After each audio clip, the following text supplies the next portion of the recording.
emotionally and openly about our plight as Africa. I want to encourage us that we strive to move ourselves from a continent of despair to a continent of hope. Because the future is with us. The future is right here in Africa. There are three lungs of the world in terms of climate: the Congo, the Amazon, and the Borneo in Indonesia. But the Congo is the biggest, the richest ecosystem, and if we protect it, its catalytic effect on many other parts of Africa will be felt. Africa is a continent that has been for many years been an object of pity by those who put us where we are, and an object of hopelessness. But nobody will spring us from that despair and hopelessness except ourselves. You are told yesterday that all the commitments from the developed world about adaptation funds, mitigation funds, and all these climate change issues have never been met to the full, sometimes not even 50%. So we must be innovative as Africans. We must think differently as Africans. If you go to your villages, there are stories that you'll be told by villagers who have never gone to anybody's school, but when you listen to them, the conclusion is there is climate change. You'll be told there used to be a big river here, and all you see is a dry gully. You'll be told there was a forest over there, and when you look there, there's no forest. Honorables and esteemed guests, my name is Rakia Dramani Sound. I'm 11. We can listen to him. Maybe it can come later. Honorables and esteemed Please, guests, Secretariat, let it my come name is later. Rakia Dramani Sound. Yeah, let it come later. Sorry, Mr. Speaker, sir. Thank you. So you'll be told there was a forest there, and when you look, you see no forest. You'll be told we used to do things this way. For those of you who have lived as long as I have, in the 90s, in the 80s, in this country, in the western part of Kenya, for those of you who come from the west, because our ecosystems are a bit different. By the last week of February, you planted your maize whether there was rain or not, because you knew by the first week of March there is rain. And the rains will find the seeds in the soil, they'll germinate, they'll grow, you'll harvest. Today, the rains don't arrive sometimes up to end of March, sometimes into April, sometimes not at all. Like we just went through the cycle of our worst droughts in 40 years as a country. And these changes, we are told, sometimes are because of human activities. We have also been told by those who believe differently that it's because it's the wrath of God and many other things. But we know the altruism is that the climate has changed and changed for the worse. And the genesis of this is human activities. We live as if there's no tomorrow. We pollute with total abundance. If you drive on the streets of Nairobi sometimes, as you drive, You see objects just flying out of people's cars. Packets of biscuits, paper bags of junk food. We just eat and throw them, throw them, throw them. And in the process, we are destroying our continent. But your role as legislators, you hold the pulse of your countries. The power of the purse lies in Parliament. Whatever it is that we want to do, you must stamp on the appropriations of our resources. So I want to encourage you as parliamentarians to ensure that in your respective jurisdictions, you are appropriating enough resources for adaptation and mitigation programs on climate change. And it's been shown in parts of our country here, where rivers had run dry, you plant appropriate trees, within 2-3 years you have permanent streams running. So it can be done. Let's have our priorities right. Yesterday, you heard our president telling the congregation that we have had to distort our budget because the number of children we must feed in school has grown from 1.5 million to 4 million. When you divert that money, something else suffers. You were told yesterday in the summit there by none other than Antonio Guterres, the Secretary General of the UN,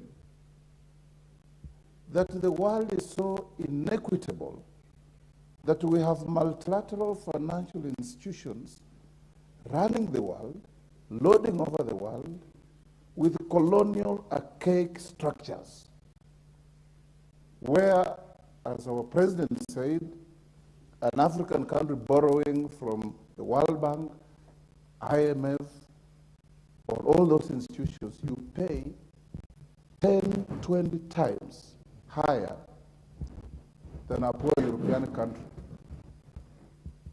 We want equity. And we want those who put Africa where we are to pay for it. Because human history must respect reparations for wrongdoing. Those who stole our gold, those who stole our timber, those who stole our everything must be brought to the table to talk about reparations. Because we are not suffering because of our wrongdoing. We are suffering because we are collateral damage to misconduct of others. And that is what, as legislators, you must not shy away from talking. Fidel Castro once told the Americans, we have your debts, yes, we owe you money, but we can't pay, won't pay, until there is justice, fairness, and equity. We probably will not be that extreme, because we are governed by international instruments of borrowing and lending and all this. Then you have the Paris Club that will call you to humiliate you and call you are a failing state. Then you have all manner of descriptions, highly indebted poor countries, emerging countries. Today you are emerging, tomorrow you are highly indebted and poor. You know, they sit in Washington and decide what tag to put on you as an African country. And the tag they put on you determines whether you access credit or not. So Africans must come together. Africans must speak one language, one voice to protect our continent from the ravages of climate change, but above all, from those who cause this climate change from other places that you suffer most. We had a sad story in this country, honorable members, in the last drought and food shortage, of a woman in Mombasa who had absolutely no food. And her children were there staring at her as a mother. And the children must eat something. So she put a pan on fire, put water, and put stones and started boiling those stones with the hope that these children will sit hoping that the mother is cooking something for them to eat until they get tired and sleep for her to wake up the next day. That is our mother Africa. And I want to assure you, members of parliament, there are no angels out there that are coming to solve the problems of Africa. It is ourselves. And we must learn from each other. Kenya has passed a very progressive climate change bill that has been ascended to. The President of the European Union made reference to it yesterday.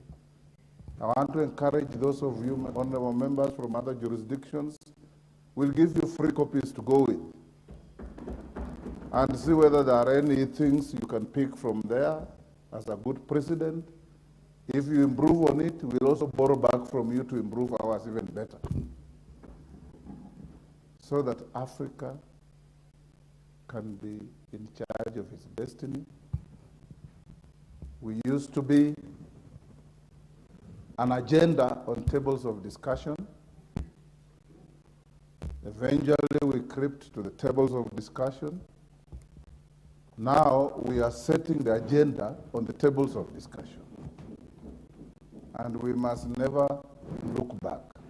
So, Senator Kajwang, as you discuss to come up with a parliamentary declaration from Nairobi, I want to encourage us that as members of parliament, you hold very unique positions in our countries.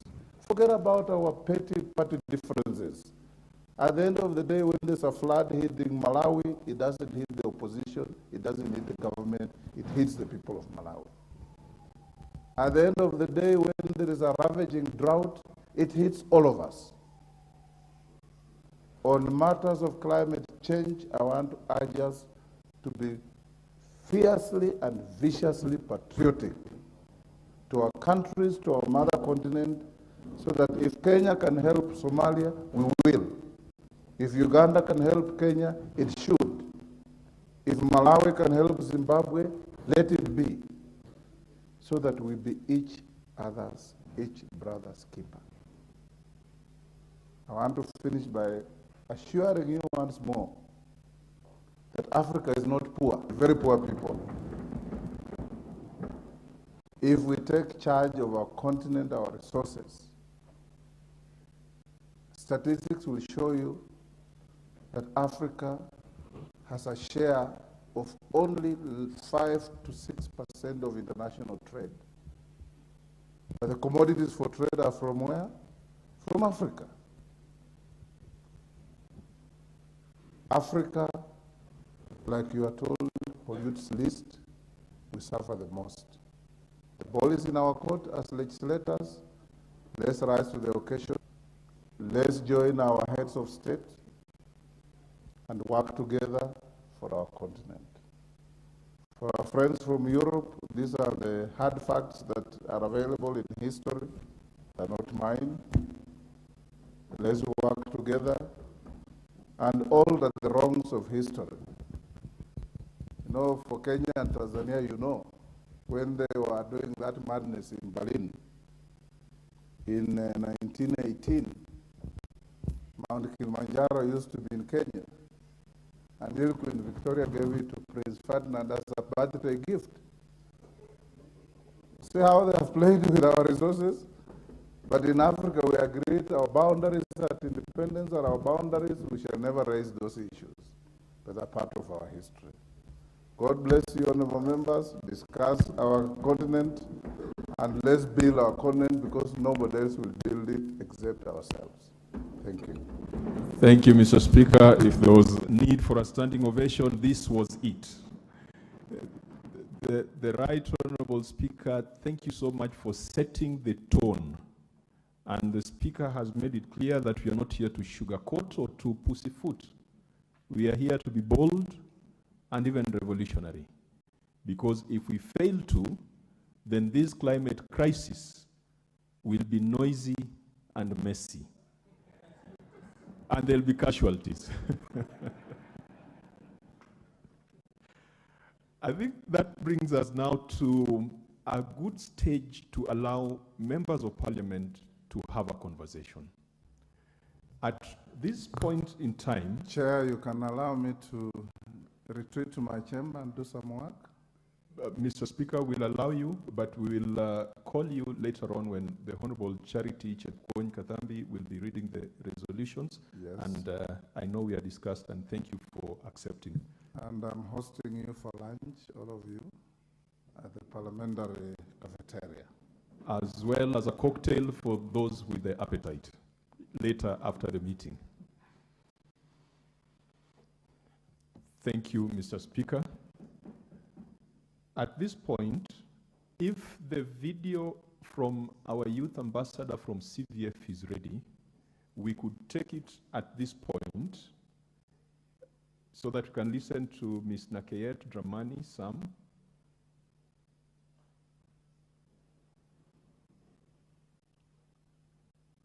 Secretariat, please assure me that it's coming up, otherwise we proceed to the next agenda.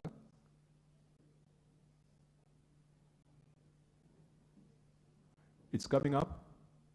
Okay, just we can be patient for a second.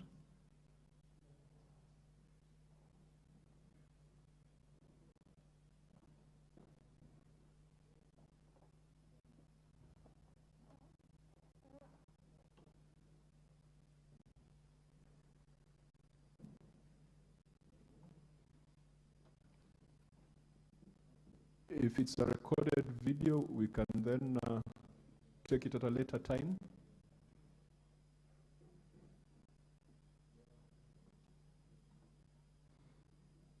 Okay, just to make more efficient use of time, we will now go to our first plenary.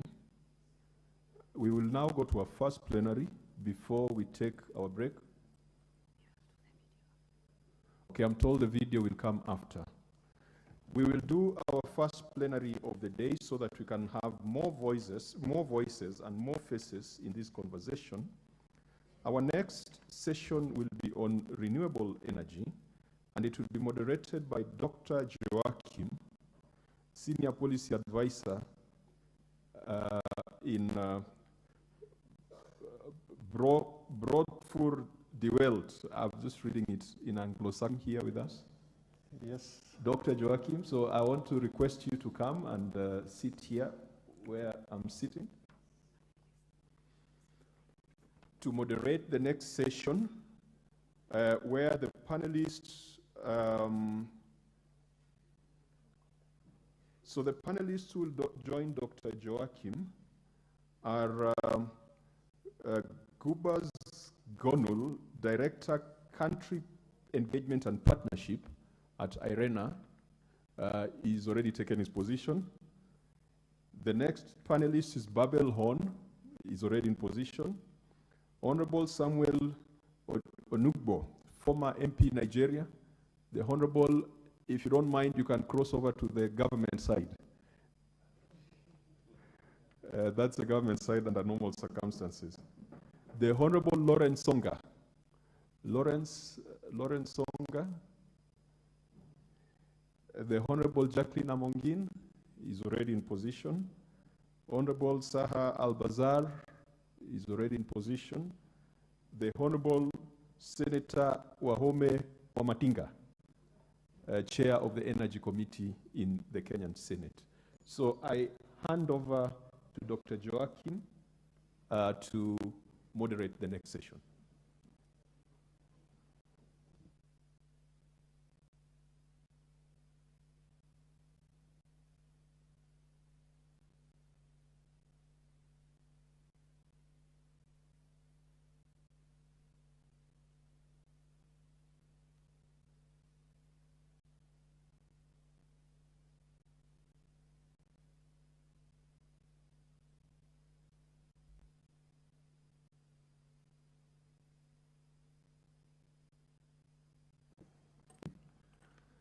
Thank you, Honorable Kajwang, for graciously opening this session and inviting me to moderate the next session. I'm really honored to be here and to be the moderator. Cannot really believe I'm even sitting here now in this very special place in the house. I was asked to explain what we do, where I come from. I am based in Berlin, Germany, and work for a German development organization, Brot für die Welt. We are a faith-based organization and the largest development organization in Germany and even in Europe. We work with partner organizations from civil society and churches in over 80 countries globally. And me, personally, I'm heading the energy work of Brot für die Welt and work on energy issues with civil society for a very long time. So I'm very pleased to be here and to be part of this conversation, because as my colleague Mitika from PACJA already said, I think when civil society and parliamentarians work together, really special, innovative and new pieces of legislation and partnerships can come into being. And it's really a great pleasure also to be part of this African Climate Summit, and I really see a lot of dynamics coming regarding renewable energy, and it's a great pleasure to see how Africa is standing up to drive a new agenda. Without further ado, I would like to take the opportunity to welcome our distinguished panelists, who will all share insights now on the importance of renewable energy, but also the challenges of it and potentials for scaling up renewable energy deployment in Africa on the local and regional level especially. And we are particularly keen now in this session to understand what challenges and opportunities they see. Also from a global perspective, what a tripling target, which is being discussed now, would mean for their respective countries, and what kind of partnerships, collaborations, and shared learning could be useful in implementing this. So our first speaker, who will give opening remarks to this session and an international view and an update to the status of global renewables, is Gurbus Gonul, the Director of Country Engagement and Partnership of IRENA. The floor is yours. Thank you very much, Moderator. Excellencies, distinguished member of the Parliament, guests. It's really a great pleasure for me to addressing you today and to give you IRENA's perspective of energy transition, but also some insights into African energy transition and some of the initiatives and platforms that we have created to work together to help the countries in Africa to achieve their ambitions for energy transition. Ladies and gentlemen, an energy system centered on renewable energy can help resolve many of the Africa's social, economic, health and environmental challenges. A profound energy transition is not only feasible, but also essential for climate-safe future, in which sustainable development prerogatives are met through renewables-based energy transition. And renewables are key to overcoming energy poverty, providing needed energy services without damaging human health or ecosystems, and enabling and transformation of economies in support of development and industrialization. Today, renewables are mainstream and growing year on year. And these renewables continue that we can get. Last year, renewable power additions grew by an incredible 81% of the overall net. We estimate renewables created $55 billion in savings from global generation costs in 2022, last year. 700,000 jobs were added bringing the global total to almost renewable energy in the continent has not been at the desired pace to meet the needs of African countries.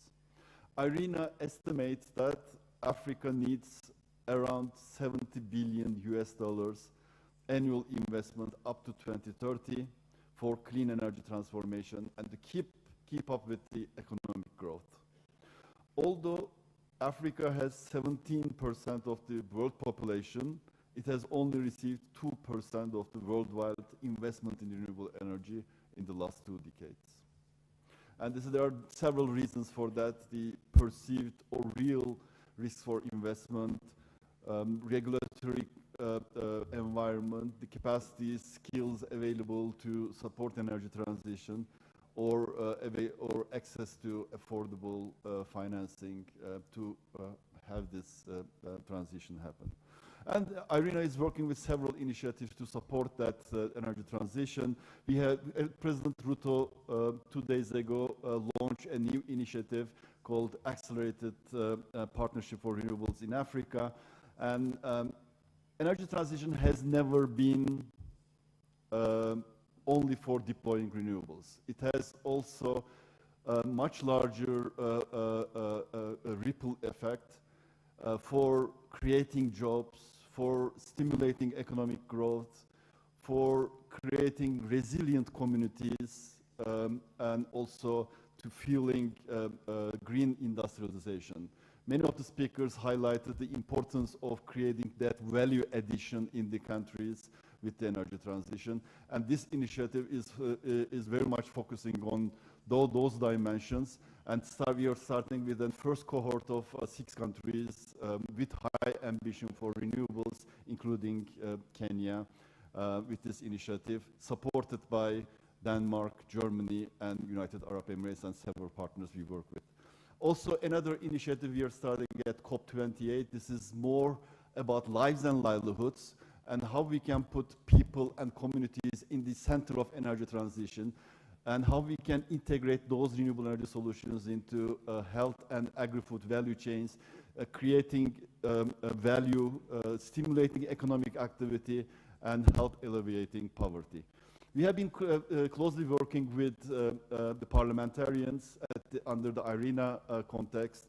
We have created platforms like Legislators Forum, Legislators Dialogue, having meetings, gatherings to hear from you, from the insights, and how we can promote renewables, because we consider parliaments and parliamentarians in the center of energy transition. They have a key role, and how we can create those structures to have a dialogue among parliamentarians, to share good practices, but also hear from you on the best way of taking forward energy transition discussions at the parliamentary context. And we are very much looking forward to deepening this dialogue.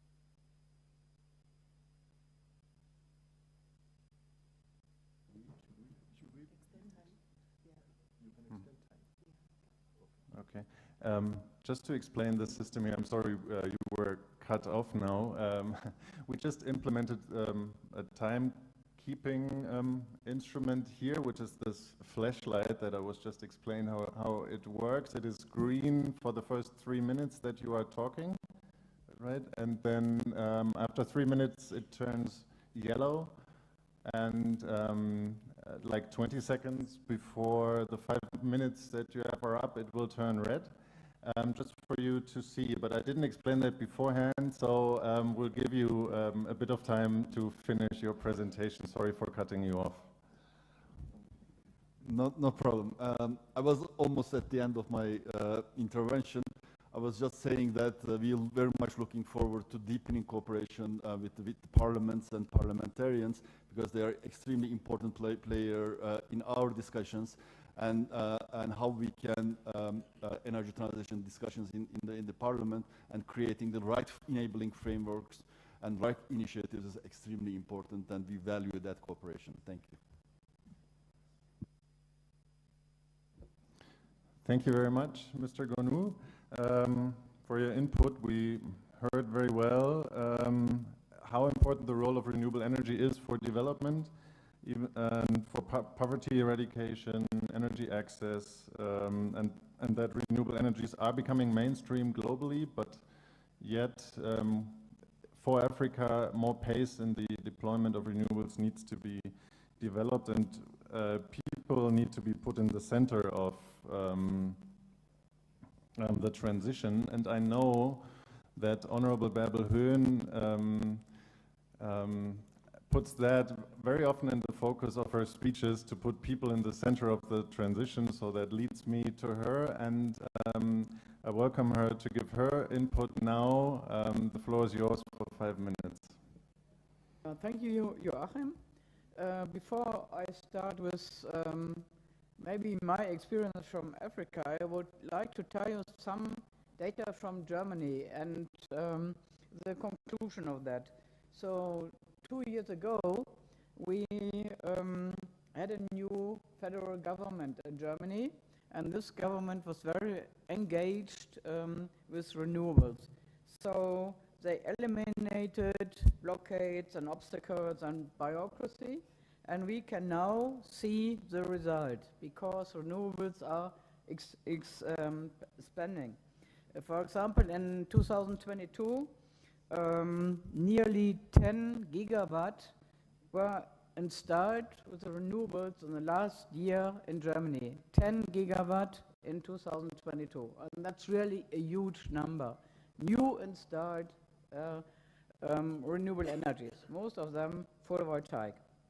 And the first 8 months of this year to the end of August, 9.5 gigawatt were installed, photovoltaic, wind turbines, renewables. That means in this year we will have more than 10 gigawatt installed in Germany in 1 year of renewables. And that means that we had in the first 8 months of this year, 59% of our electricity mix is coming from renewables. And that's a big number because we produced about 300 terawatt hours in Germany in this 8 months. And that's a tremendous number. So what I would like to say, we are doing not enough. We must be more ambitious in Germany, but we are on track. And what I would like to say is that in some sectors we are doing nothing, and especially in the transport sector. I think it's very important if the minister of this sector is really interested and engaged, or if not, or if he's very close to the fossil industry and fossil vehicles. And we can see that in the transport sector. So that means, as conclusion, most important is the political will. The political will is most important, not only in Germany, but in all countries I visited. And when I worked here in Africa as special representative for energy in Africa, I visited 15 countries, and I think there are 3 very important points, and I would like to debate with you. What do you think about that? Are the really very important points? To my view, they are very important points. The first one is training. We need to train the people. We have the same problem in Germany. We have the same problem in every country. But we need vocational training, not only academic, but vocational training, praxis training, experts that can install photovoltaic, experts that are really going to the ground, going to the households and are installing photovoltaic or wind turbines. We have in Germany something like the dual system, practical training in companies and added theoretical training in schools.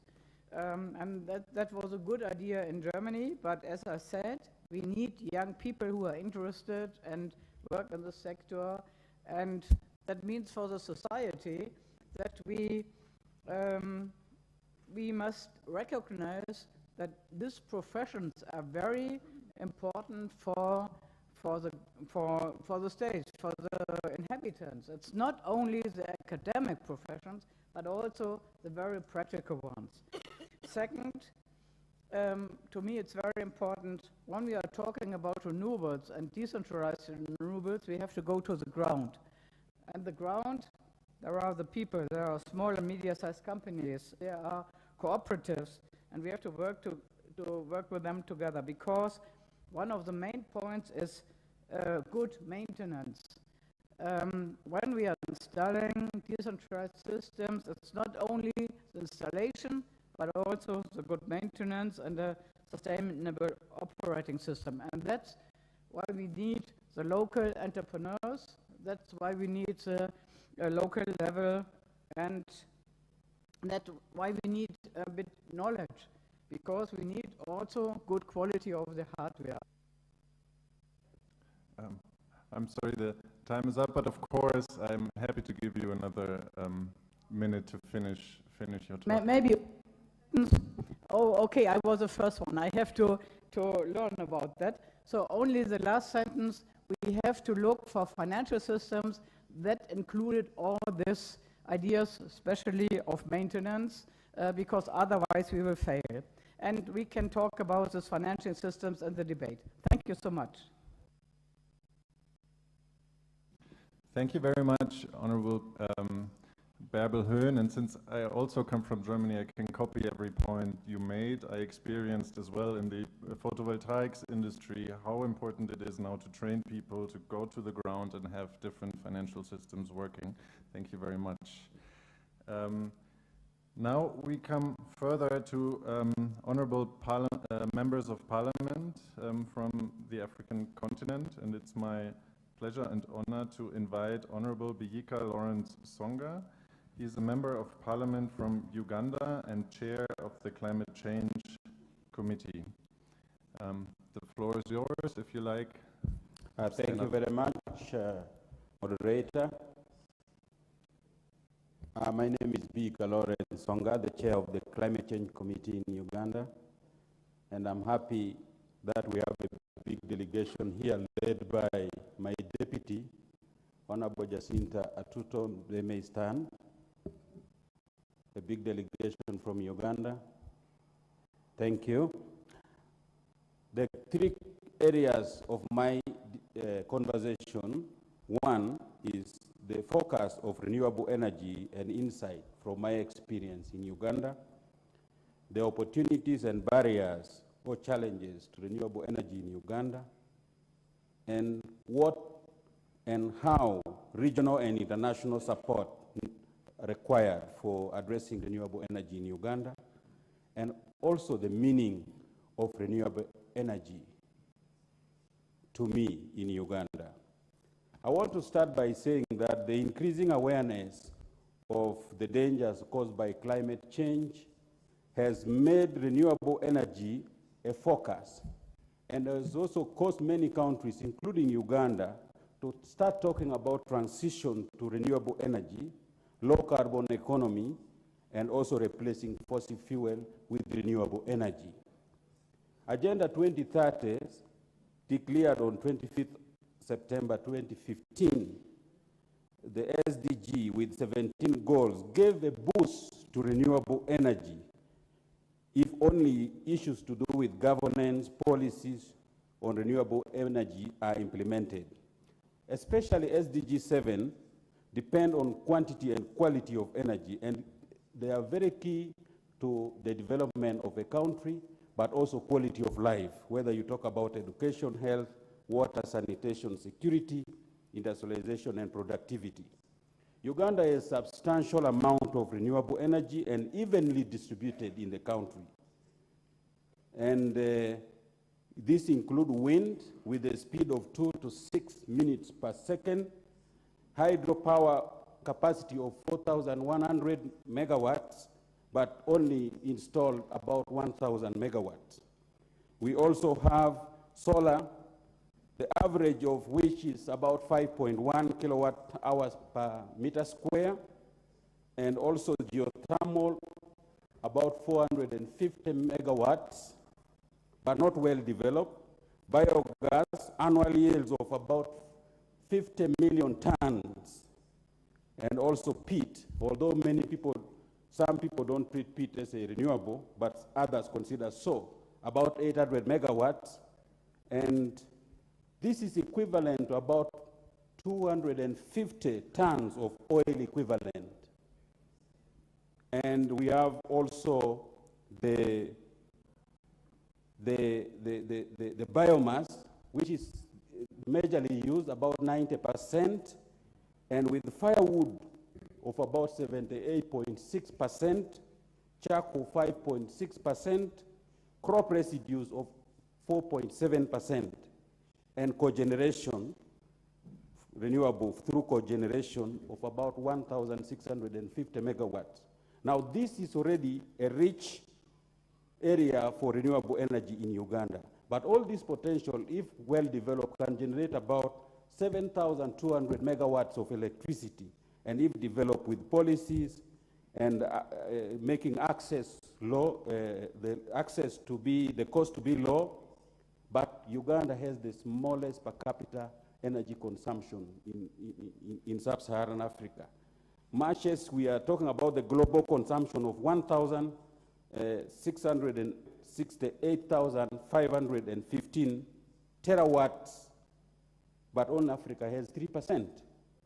That's according to the International Energy Agency 2010. Therefore, there are opportunities we can explore in Uganda to address renewable. First, Uganda adopted the roadmap with goals and work plans to scale up renewable energy.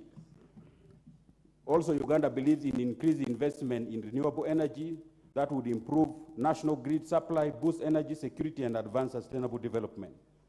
Therefore, with all this support of the government, I call upon the international community to increase climate financing. We are also talking about giving us good price for carbon so that with our rich biodiversity, we shall be able to address the issue of renewable. But we are also talking about debt swap because we... Yes, please finish. Most of the damage caused by climate change was caused by outsiders. So we are saying, can we cause a debt swap? Because that will make us to have a level ground. The high rate of deforestation is because we don't have alternatives. Therefore, these are issues that we need to address.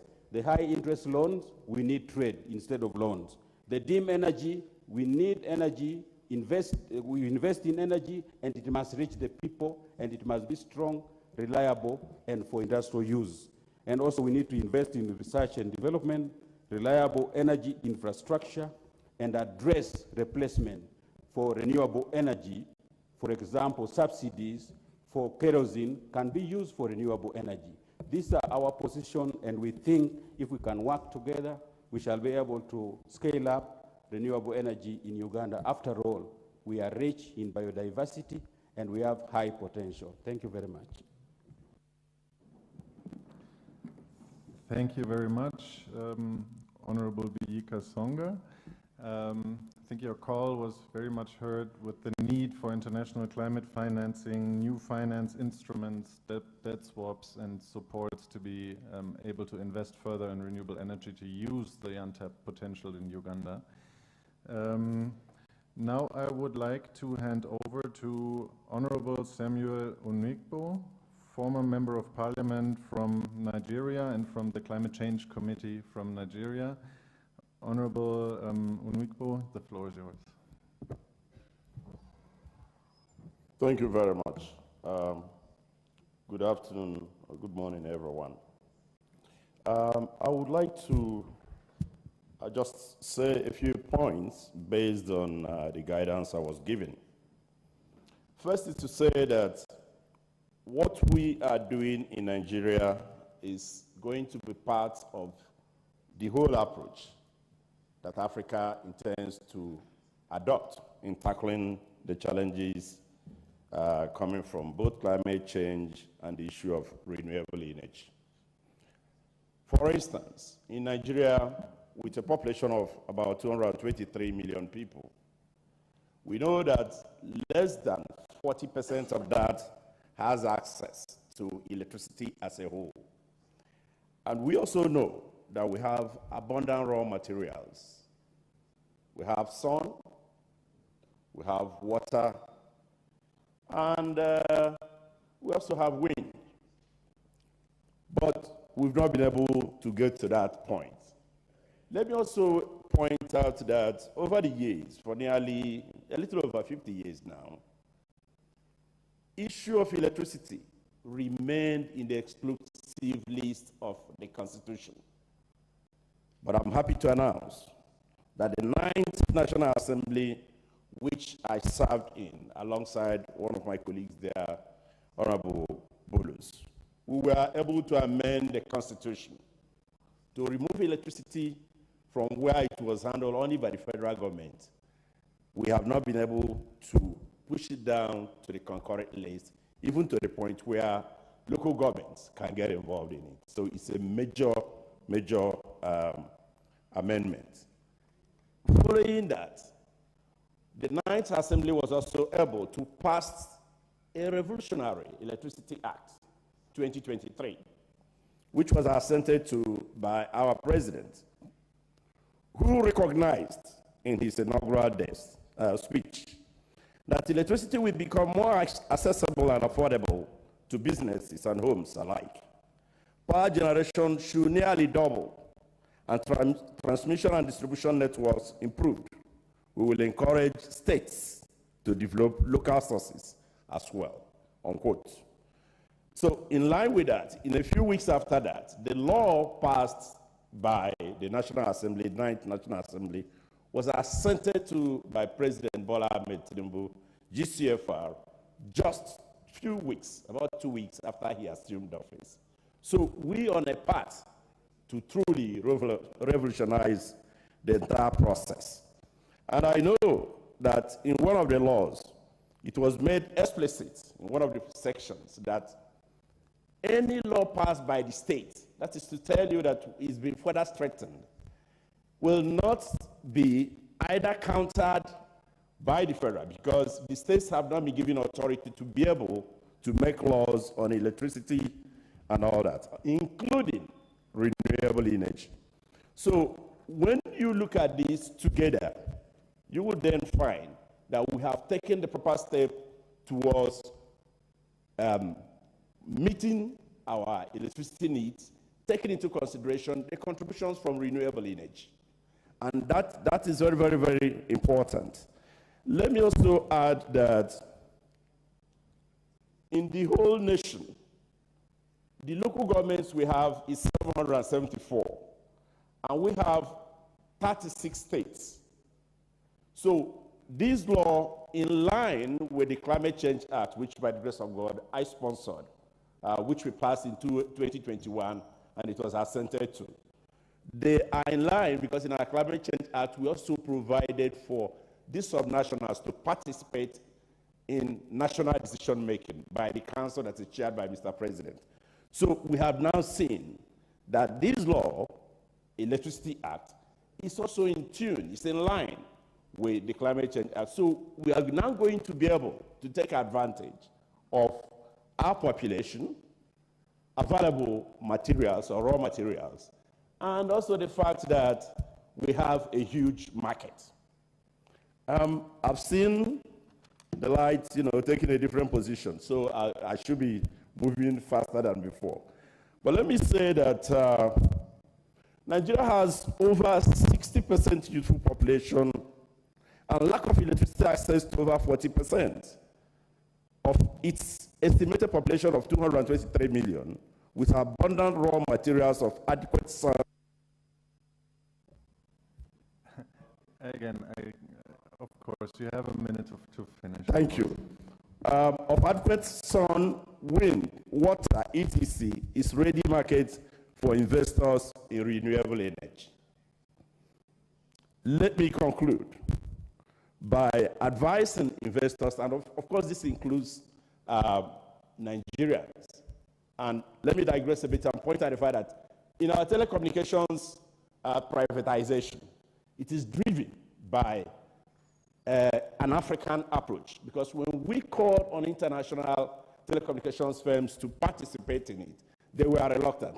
But it was the local, let me call it African company, the MTN, that joined forces with us and now use that position to leapfrog. So I see that this is also going to happen with our renewable energy experience. I therefore use this opportunity to invite not only the international community, but our fellow African brothers to work on this and achieve it.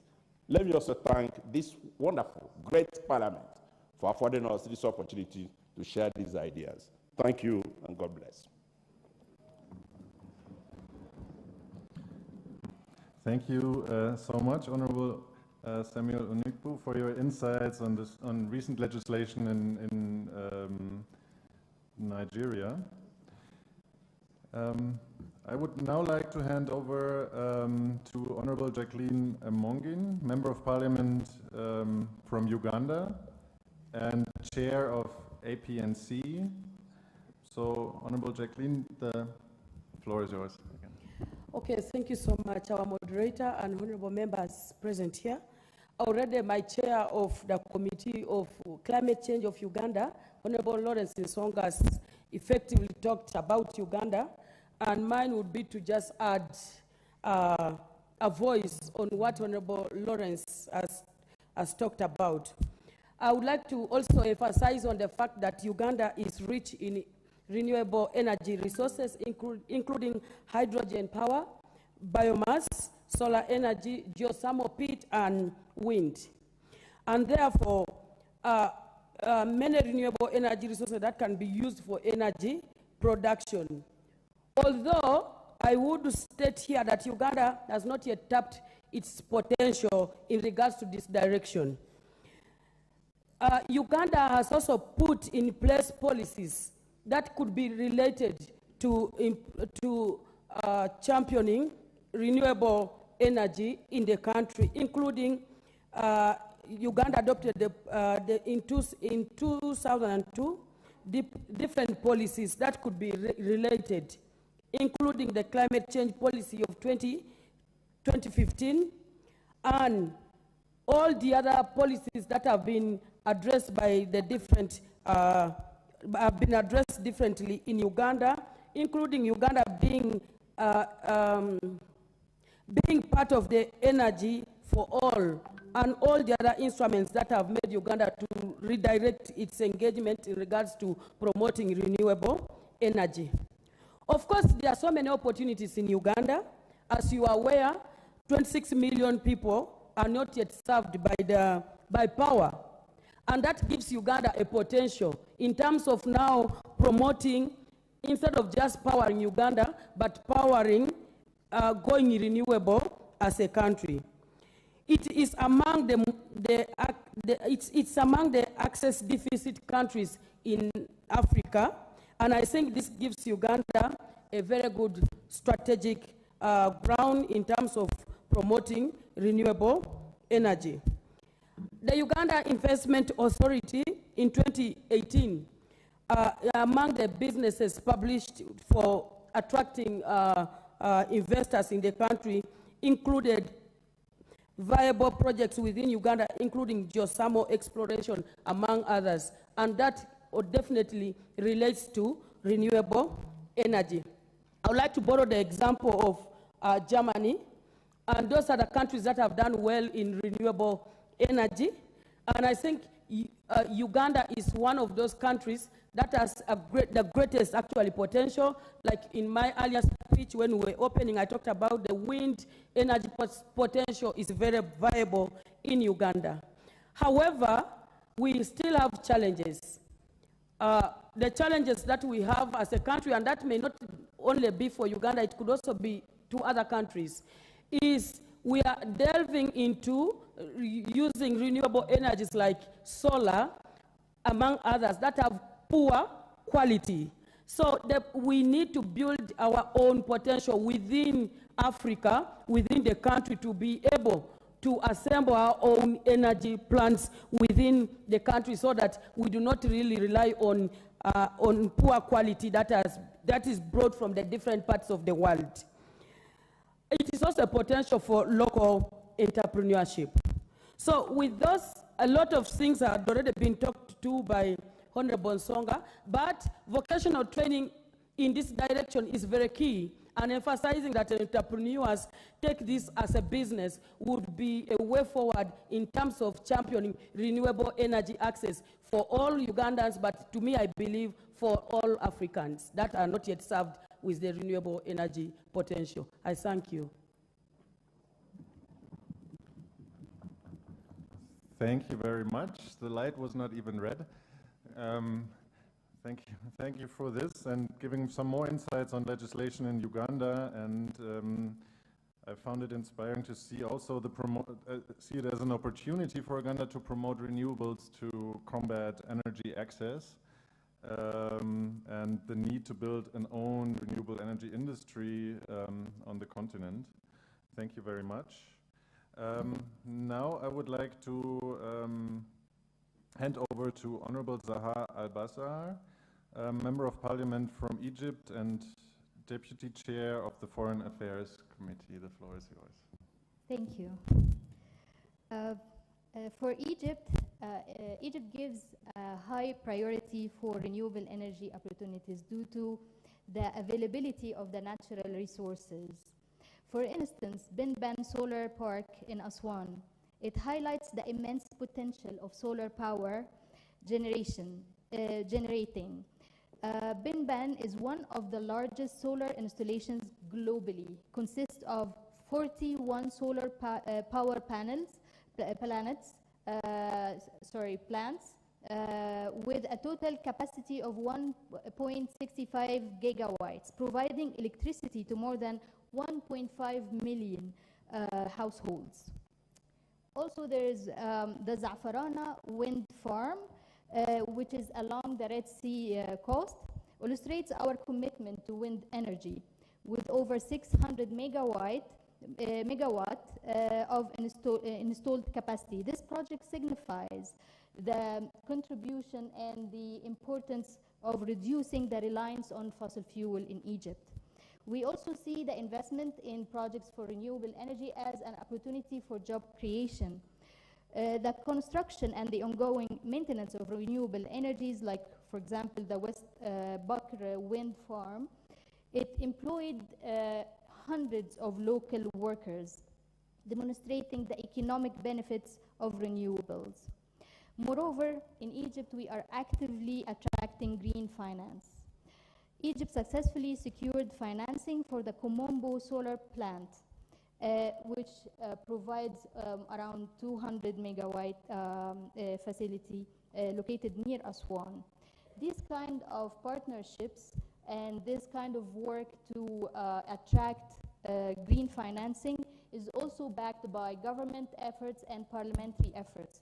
From the government side, we had the feed-in tariff program to provide attractive incentives to renewable energy developers and private sector investments. And for parliaments, our parliament had a priority to have a policy framework for the renewable energies, and we have Egypt's renewable energy law, and with the establishment of the Egyptian Electricity Utility and Consumer Protection Regulatory Agency, we both played a vital role in providing a stable regulatory environment. And for the question of partnership regionally and internationally and how it helps us as parliamentarians, I can say that we find it very supportive in capacity building.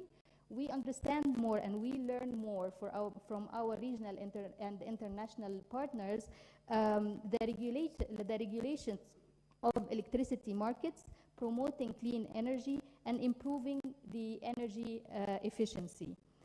Also, attending and participating in regional and international forums like, for example, IRENA, IPU, the Mediterranean Energy Regulators Forums, where we meet parliamentarians like you, honorables here. We share experiences, we share best practices. Such forums helps us learn more from each other and actually form a regional partnership and regulatory frameworks. In closing, Egypt is dedicated to go ahead with its renewable energy journey, and we welcome collaboration with international partners and harness the full potential of renewables, creating jobs, strengthen our infrastructure, and contribution to greener and sustainable future for everyone.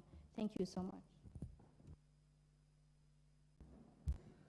Thank you very much, Honorable Zaha Al-Bazar, for those insights on legislation also in Egypt regarding feed-in tariffs and an Egyptian renewable energy law, and for highlighting the need for international fora to exchange on capacity building, how to regulate markets, how to advance energy efficiency, and so on. Thank you very much. I would now like to announce our, the final speaker of this panel now, Honorable Senator Wahome Wamatinga, Member of Parliament in Kenya. The floor is yours. Thank you very much, moderator. Thank you very much, session chair. Let me take this opportunity, first of all, to congratulate us all for, first of all, taking time to sit down here and have a candid discussion of what needs to be done. Kenya enjoys 86% of renewable energy from the matrix of hydro, geothermal, solar, and biomass. However, we have a penetration rate of about 77%. This could be very deceptive because we still have not generated enough to feed our industrial development as envisaged in the Vision 2030. However, from the amount of energy that's generated, we have only about 24% being not renewable, but these cost about 70% of the amount spent on energy. I would want to maybe digress a bit and look at the PPAs, which are the major providers of energy, and look at the financing models. And I want to borrow heavily from what the speaker said. We know that most of these PPAs are financed by money borrowed from the World Bank, from other institutions, international institutions. These are pension funds from developed countries. I would want to challenge ourselves as African legislators. It is time that we remodel our pension funds. It is time that we look at our financing models so that we do not use our investments to grow foreign pensions, but we should do that to grow African pensions. I want to take an example of this country. It takes a whole 13 years for you to get a license to produce power. This is very unattractive for any pension fund that would want to invest in that sector. And therefore, my challenge to all the legislators in this House, let us look at the laws governing some of these models so that we can use that opportunity to ensure that it is the African pensioners who benefit as opposed to the current currently considered PPAs where most of the monies are borrowed from pensions in the Western countries. My fellow legislators, we did indeed in Kenya pass a climate change amendment bill in a record 3 days in the Senate. I would want to believe we can do more for us Africans. I would also want to see us discussing more about technology exchange within African institutions, building the capacity so that we stop the over-reliance of this mentality that the Western must do it. Yes, true, the polluters must pay. But as we do that, we must also look at the practices that we can introduce in our countries so that so that the way we manage our power, the usage of power, it is done in an environmental sustainable manner. It is the responsibility of we as parliamentarians to educate, to conduct civic education, because there is a lot that we can do. We've learned in the last couple of decades, climate change has mostly affected African countries. It is the high time that now we look at laws that will govern us as a continent without having to over-rely on the Western dominance in moving this continent ahead. My fellow legislators, my challenge to us all, it is time that we came up with discussion about the cooperation within African nations, how we can do to develop regional power blocks within Africa, which we must not trade using dollars, which we can exchange, we can do better trade, so that the over-reliance on dollar does not kill our economy.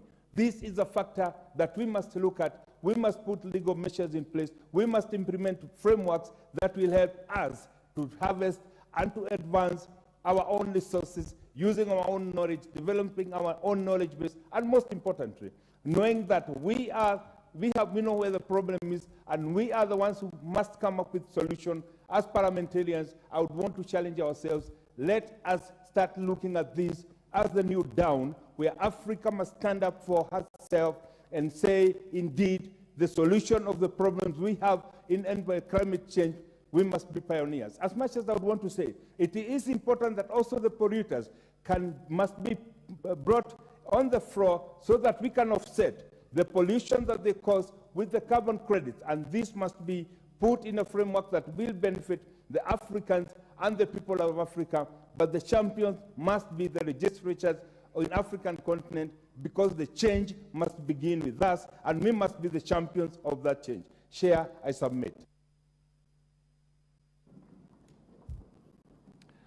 Thank you very much, Honorable Wahome Wamatinga, for this very strong call for further exchange, cooperation among African nations in a truly African-led agenda.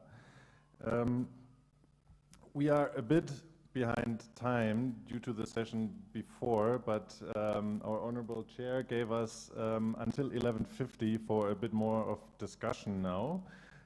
So I would like to open the floor for, let's say, 3 questions, and I would like to limit those questions to 2 minutes so that we can hear really 3 more people and give the panel a chance to react briefly to that. So I would like now the audience to raise your hand if you have questions, and please excuse if I can only take 3 questions. The first one I saw was here with the white, no, here in the second row. Yes, you can please stand up and introduce yourself, and you have 2 minutes. Thank you, moderator. Good morning, Honorable Senator and Member of Parliament. My name is Cyril Siewe. I'm the head of UNEP for Kenya. I am very flattered to be part of these conversations, and he has been extremely educating to listen to the Member of Parliament. Yes, you're fully right, Honorable, to say that capacity building is very important, that we have to train, and not only academic training, but practical training.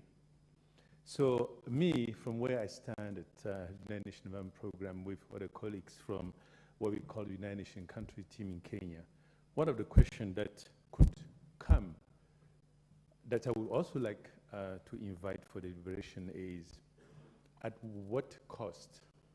Let's take the example of renewable energy and green transition, since this conversation and part of this conference agenda is on green transition. The cost of electric car, which is something that will probably be debated in this August room, is it something that is sustainable for average Kenyans or East Africans? If you take the medium-sized car, which is currently being produced in Rwanda, the car goes for 70,000 USD. And if you take the average profession, which is a teacher or a medical doctor, how long it would need to put aside to be able to buy this car and be part of the energy transition?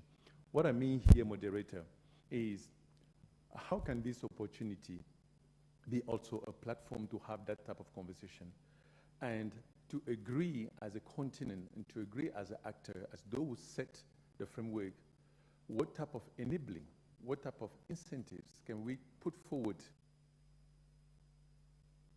This conversation, we understand the pro and the cons, and therefore we create enabling environment for industry and for private sector to be part of that conversation. Thank you. I stop here. Thank you very much for highlighting the need for an enabling environment and making those technologies really affordable for people on the ground. I saw back there a gentleman having a further question. Yes, please introduce yourself. You also have 2 minutes. Thank you very much, Mr. Coordinator. My name is Dr. Emmanuel Otala a member of parliament from Uganda and the chairperson of the Committee on Environment and Natural Resources. I am not asking a question, but I want to, first of all, subscribe to the submission of my honorable colleagues from Uganda, the Honorable Lawrence Songa and the Honorable Jacqueline Amongi. But I want to raise a very fundamental issue that in Uganda, for the past 20 years, we have invested close to 20 billion US dollars in oil and gas development. And I'm happy that the conversation that we are having right now is in respect to a transition to clean energy sources. And I want to observe that the developed countries that contribute much of the carbon causing the rise in climate and overall climate changes are still continuing to invest in fossil fuel development. For the past 20 years, the developed countries have made it difficult for Uganda to develop its oil and gas. And what I'm saying is that with our investment, and in view of the fact that a transition is going to take some little bit of time, I am raising a controversial issue that Uganda will continue to develop its oil and gas in view of that, unless the main polluters compensate us and tell us that yes, now with the investment that, I'm sorry, can I just finalize on that? Yeah, just briefly conclude, please. Thank you. If we can be given a reparation for our investments so far, because they are the ones who have made it difficult for us to get our oil out of the ground, I must say that we must strike a balance between transition and developing oil and gas. Thank you. I submit. Thank you very much for your point on investments still going in oil and gas and this argument of needing, of striking this balance.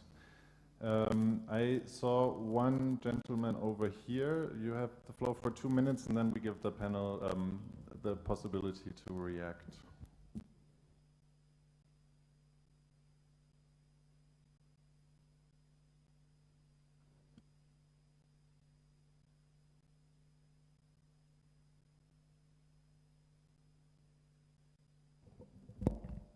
Thank you very much, Sessions Chair, and thank you very much, our Super Senator, Otieno Kajion, for this opportunity to ask a very pertinent question.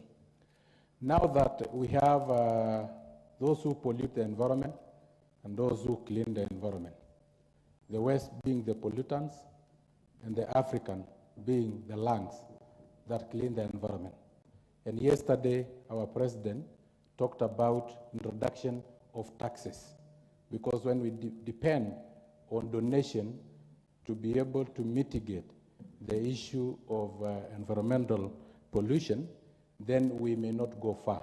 Where can we come in as legislative arms, either the Pan-African Parliament or East African Legislative Assembly, or even local assemblies, to be able to set laws that will enable those who pollute the environment to pay taxes for pollution, and then those taxes be used to compensate the lungs of the environment.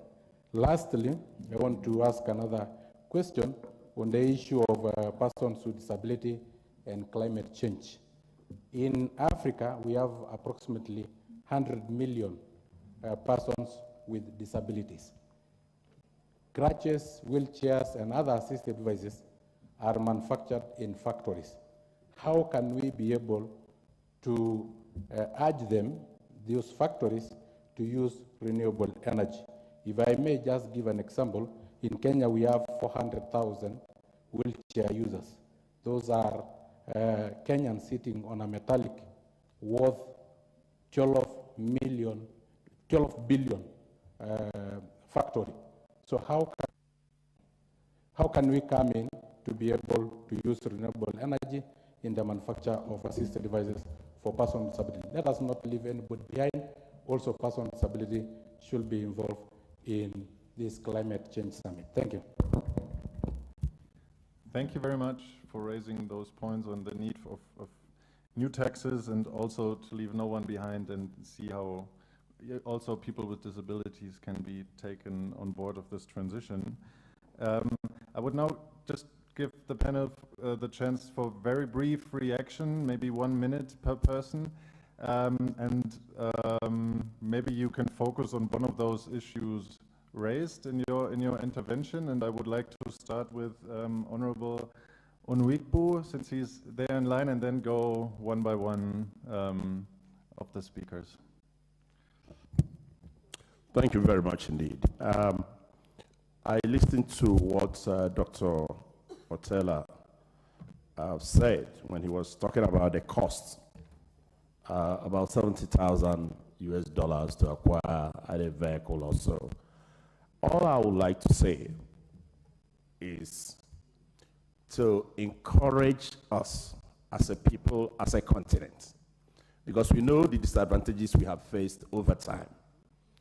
For instance, I mentioned the successful partnership or collaboration between a company from South Africa when nobody wanted to, deal with us when we were privatizing the telecommunications industry in Nigeria. It was an African company that came, and then it turned out to be a gold mine. So we can work together. The cost of telephone, 3310, they call it, was 30-something thousand, 52,000. But over time, with increased number of people purchasing, improved technology, the price just dropped. I have no doubt that that's where we're going to go as we are talking about renewable energy. Thank you very much. Thank you very much. Yes, very brief. The problem is when we are investing in photovoltaic, we have to spend at the beginning a lot of money, and in the operating time, it's cheaper. But how can we get this money at the beginning? That is a problem. So, for example, we are looking from the GIZ for funds that you can replace diesel by photovoltaic, and then you have at the end a benefit of it. As I said, financing systems, we are talking about result-based financing systems, because on the one side you have the big investments, on-grid investments, that something like PPAs, and you have to make a good contract. But we are talking about decentralized solutions, and that's the problem of maintenance. And so we would like to strengthen local market, because the big investments, they are made from foreign companies and not from the local market. So that's why we are talking about grants, we are talking about private money, and we are talking about a business case for local companies. And that's the system of result-based financing. Thank you very much. Okay, I thank you so much, honorable members. I still insist that the solutions must come from ourselves if we have to champion this renewable energy. And we must be the ones to know what exactly is right and copying from what those other successful countries have done. Otherwise, it is still a gap that has to be covered, and we are the people that will cover that gap. And Honorable Sankok, my colleague, raised an issue in regards to the disability. Article 21 in our constitution in Uganda talks about each and everyone enjoying the rights. And all our legislations, disability is mainstreamed in all acts, all bills that are adopted by Parliament and assented to by the President of Uganda. And I think this is not any different. And of course, this is a call for all of us, whenever we are championing any cause, not to leave issues of disability. Inclusion is very necessary. Thank you. Thank you very much. I just want to put this very clear, that sustainable management of the environment or climate is not about don't touch. Touch it so long as the benefits are more than the cost. So we have to do a lot of cost-benefit analysis. Because if we say people are using firewood and charcoal, don't touch, what will they use? There is no way someone who is using firewood will jump to start using electricity. So we have to do a lot of cost-benefit analysis in our decision. Then number two, there was a mention that 2% of the renewable energy fund from the global community is reaching Africa. Do you know why? Because we have an agency that is doing the credit rating based in South Africa and doing credit rating for the whole 54 countries of Africa. And so in Africa, the countries that are scoring high is only Mauritius, Botswana, and so other countries cannot get that credit from that loan from the private sector, who are told that we are still scoring below capacity. Otherwise, for us, we still recommend that we do the energy mix in Uganda and we move towards net zero. And there is still time frame up till 2050 or 2030 that we can do that. So what is the problem with generating 100% tons of greenhouse gases and absorbing it all in the sink? Thank you. Thank you. So the final speaker in this round would be Honorable Zahar Al-Bazar from Egypt.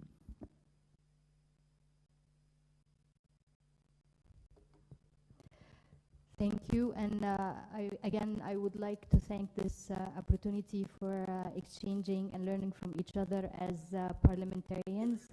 I stress very hard on platforms where we can share best practices, best regulations, learn from each other, and have an inclusive policy framework, platforms and opportunities where we can help each other to learn. The other thing is I also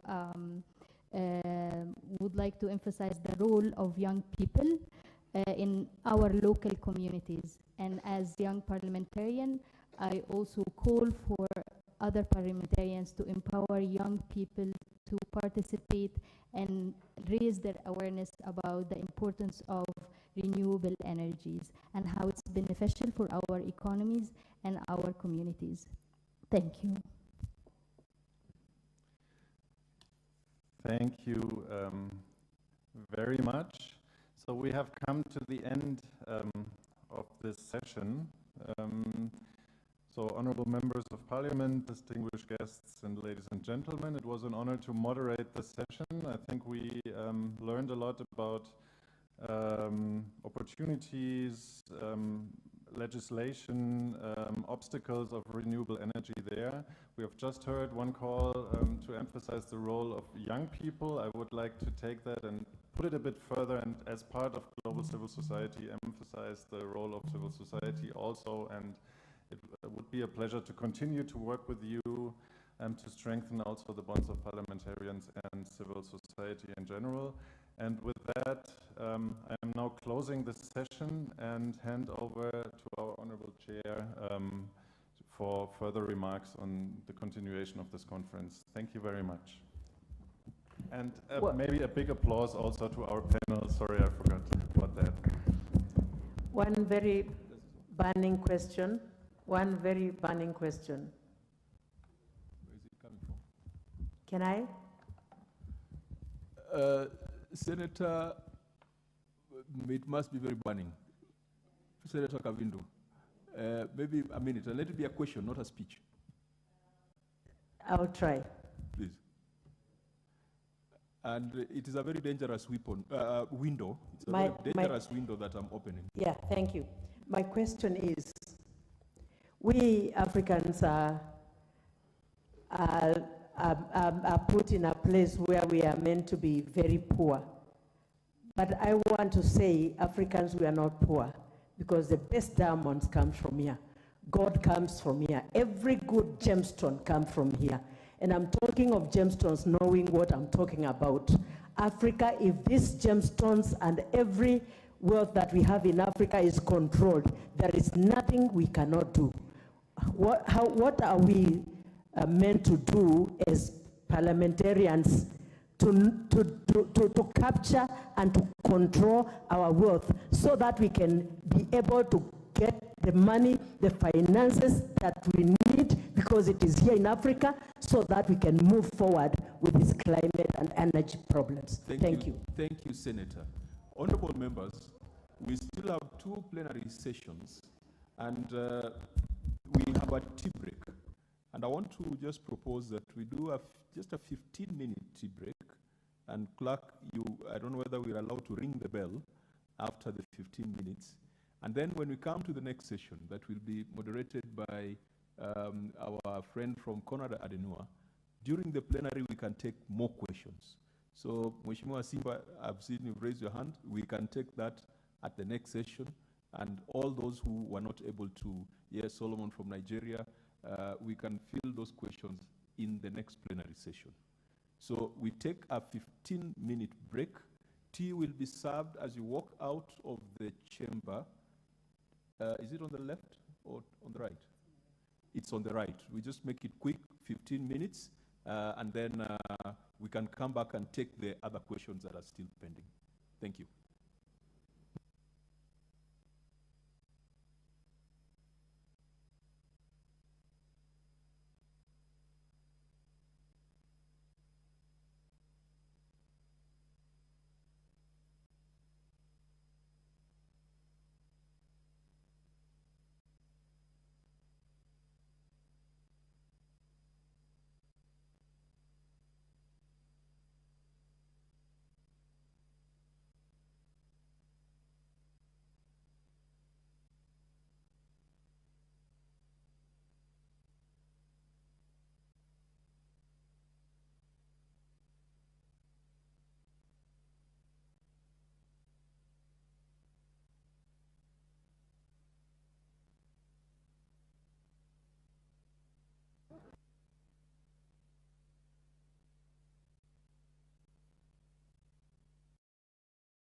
David is known as one of the most righteous, pious, God-fearing individuals in